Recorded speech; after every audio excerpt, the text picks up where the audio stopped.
babawin ko ng katawan. Yung pinahiram ko sa kanya. Paano magbabawi ang ako? Ang gawain ng katawan banal yan.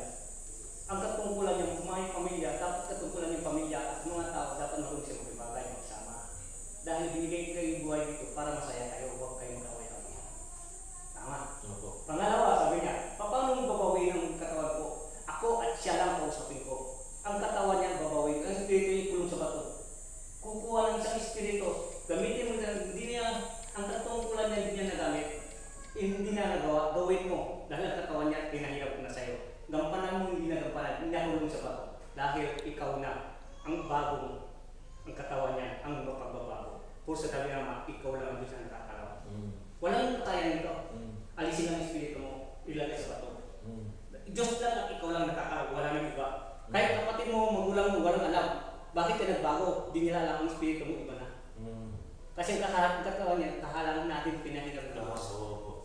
Puso ang pagbabago. Ang kailangan naman ang pagbabago. Kung ano man ang binigay sa katungkulan, gampanan mo, anong pangako mo, gampanan mo. Siya ang tunay mo, kaya man nakatungo sa kanya. Hindi kaya naman nandito sa lupa. Palamuti lang yan. Oo, unay natin siya. Yung trabaho ka, kasi productive. Patas mo yung gawin. Dahil pagsamantala lang maiwan lahat yan. Magpayaman ka, basta totoo ka, dahil ikaw ay yung Diyos na sa'yo. Magpayaman ka, hindi ka totoo. Bilang oras na binawi na yung katawan, di mo na alam sa katawan mo. Dahil ang katawan mo, binawa ka mag-isa ka na lang sa mundo. Isa lang ang biligtas dapat sa iyong Diyos. Puso kailangan, magbago na tayo lahat. Binapaliwanag ko, hindi ako nagbabasa ng Biblia. Ang lahat ng mensahe sa langit. Alam niya ako sa langit. Puso dito. Maraming pumupunta dito. Mga pastor, mga diakono. Mga diakono pumunta dito. Gusto nila ako isasama doon sa opisyon nila. Marami sila. Dahil sa kung dito yung dito nila. Mga iglesia. Hinanak nila. Ako na daw hinanak nila. Ako na hinanak nila. Gusto nila akong masyal kaapak lang doon sa lugar nila. Nandito ako. Ang sabi niya, kayo po, lahat ng tanong niya sinagot ko. Dahil may misa din sa kanila. Ngayon, hindi ako nakapag-dalawang beses na sabi niya, dalawang beses na kami pumunta doon, kailangan namin po at makakapatay na ka lang sa lugar namin. Ikaw na nakapasok pa. Ama, may tanong ako. Yes. Kasi sumasama rin ako sa mga ng simbahan. Yes. Meron yung isang sa amin, na sabi nila yung magdadasal ka nang babanggitin mo lang la la la la la la la. Di nagdadasal kami la la la la la la la la la la ganon. Biglang pumasok sa isip ko ang Panginoon. Tapos hindi na huminto ang tulo ng luha ko. Pipilitin kong hinto yung la la la la la la ko na ganon na dasal. Hindi na humihinto yung bibig ko. Alam niyo, hihinto ako na ano. Tapos biglang babaltas yung luha ko Ibig sabihin yun. Yung binigay sa kanya. Meron binigay sa kanya ng... Ilan lang daw po kami, Amang. Na sa dami namin parang 80 kami, parang 4 lang, 5 lang kami na nagkagano na hindi huminto yung... Ibig sabihin yan, isang kayo pinili. At kanya-kanya tayo yung binigay ng katungkulan ng Ama. Ang mga salita niya, ang mga gawain niya nasa tao, dapat hanapin ang lahat siya kung isa. Pag ipon-ipunin niya, dahil tayo ay pinili ng Diyos.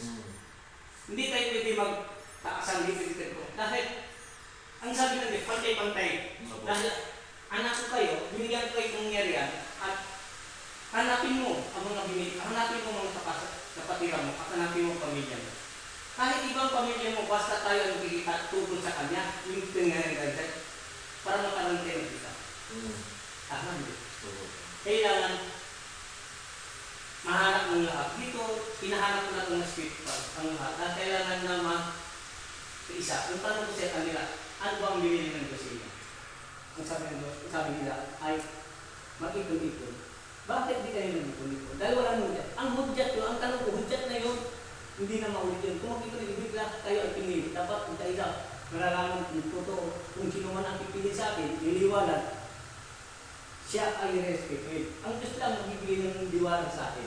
Kung siya ang sino ang pipiliin, dapat duran natin siya dahil siya na ang tunay na maglilingkod dito sa mundo. Tama, hindi? Kung hindi na nagawa ng Diyos, gagamit isang tao. Parang wangis niya, yung parang gawain niya, ibibigay sa'yo para ituloy mo ang binigyan ng kampanan. Tayo ngayon. Ano matutulis tayo doon? Dahil tayo ay kailangan kung ano mang binigay sa atin doon kampanan natin. Ang katungkulan natin, gumawa ng kabutihan. Baguhin sila lahat dahil yun ang binig sa atin.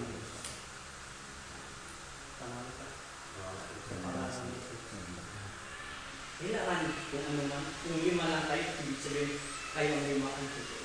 Opo. Yung nga po sabi nila sa akin, kinausap ako, napakaswerte mo, sabi sa akin. Tapos ako, nagtataka ako bakit ako umiiyak, eh hindi naman ako iiyak. Yes. Hindi ba't naman pumapasok, kung tinatanggal sa isip ko yung, nung unang tumatawa ako. Dahil para kami, alam niyo yung parang sinaulo na, sabi naman. Dahil ngayon sa kanya, Sumunod lang ako. pronounce, isang tinig at nasa kanya. Oh, yung marinig mo yun, kung ano man ang binigay sa kanya, kung sino man ang nakakapasok sa kanyang kaisipan at bigla siya ay gumawa, bigla siya, bakit nangyari sa akin? Dahil isa kami ay pinili. Dahil mayroon pa rin kung nangyarihan ng Diyos. Bilang araw, nalalantanin mo sa kami. Busnaw mo. Pag busnawan tayo lahat, pag ikuling natin, masaya na tayo, tagumpay tayo. Tama ang Diyos. Tagumpay. Si Haris, ito yung focus ng BO, ay si Dito sa pagkakay. Tagumpay, dito tayo. Kasi ito yung mga binigay sa aking bako niya. Ay, mga bato na. Sa paano, magpadala din ako. Para ano, damit. Meron pa akong pinangigigilan ng bato. Ganito kalaki. Ang tagal ko nang tinitignan. Ang tagal ko nang gustong kunin. Kaso mabigat, kailangan ko ng truck. Pero tuwing nakikita ko, gusto kong kunin dahil parang pag nadadaanan ko, ay sinasabi nyo na gusto niyang magpakuha. Kasi Kaya nadadaanan ko, ay nakalimutan ko na naman na kunin itong malaking bato. Kasi, Magpapatulong ako. kasi, alam mo, ikaw lang ang Diyos na nakakalam. Dahil mga bato yan, simbolo natin yan. Dahil sa siyang Diyos, diyan siya ang lahat. Tulad ni Moses, at nakakausap niya ang Diyos sa bato. Diba? Si Moses, doon makita ko tulog, sa pundok siya, napapakita sa gilid ng bato. Doon niya, ito ang binigay sa iyo, isa ka rin pinili ng Diyos. Ipunin natin kung ano man ang iyong mga bagay na mapakuha sa iyo, ipunin mo lang yan bilang araw. Mayroon yan, may solusyon yan, mayroon bagay yan. Ang plano ko pa bato ano, pag inuwi ko sa bahay ko, plano ko dahil malaki, maganda yung ano niya, susuratan ko ng dasal. Ang nasa isip ko, na ilalagay ko, Yes. Pero, ibalik ka na naman. Saan? Oh. Anong konsep niya? I-check up ka niya. Yes.